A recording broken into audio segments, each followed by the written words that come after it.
রাত তখন প্রায় 11টা। বাইরে ঝড় বয়ে যাচ্ছে। কলকাতার একটি পুরনো ফ্ল্যাটে একা থাকে বিশাখা। একা থাকাটা তার কাছে নতুন নয়, কিন্তু আজ রাতটা যেন অদ্ভুত লাগছিল। মনে হচ্ছে জানালার কাঁচে ঝড়ের খেলায় বারবার কিছু ধাক্কা খাচ্ছে। বিশাখা একজন ফ্রিল্যান্স লেখিকা।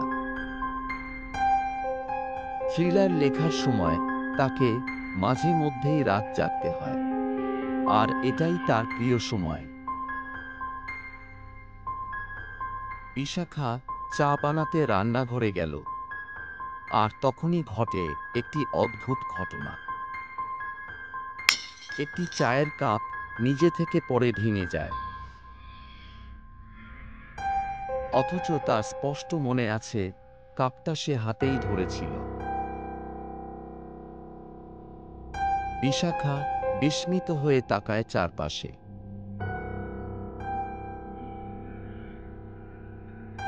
হঠাৎই দেয়ালের ওপর চোখ পড়ে তার, যেন একটা ছায়া সরে গেল। কেউ যেন এখানেই ছিল, কিন্তু এখন আর নেই। কিছুক্ষণ পরেই বিদ্যুৎ চলে যায়। টর্চ জ্বালিয়ে বিশাখা এগোয় বেডরুমের দিকে, কিন্তু হঠাৎ সে দেখতে পায় তার কম্পিউটার নিজে নিজেই চালু হয়েছে, আর স্ক্রিনে টাইপ হচ্ছে, "আমি ফিরে এসেছি।"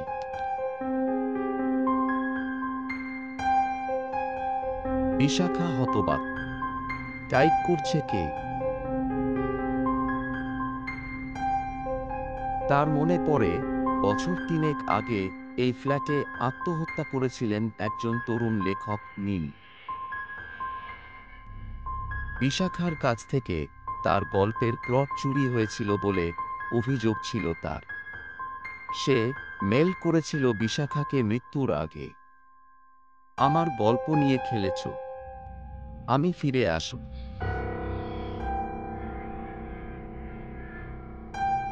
বিশাখা সেই সময় পাত্তা দেয়নি। এখন মনে হচ্ছে সে ফিরেই এসেছে।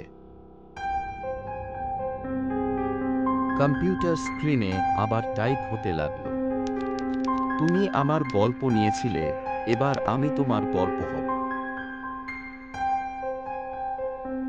আর তখনই লাইট চলে আসে, কিন্তু ডেস্কটপে কোনো কিছু নেই, সব স্বাভাবিক। বিশাখা ভাবল সবটাই হয়তো কল্পনা। তারপর সে দরজা বন্ধ করে শুয়ে পড়ল। পরদিন সকালে বিশাখার মৃতদেহ পাওয়া যায় তার ডেস্কে বসে।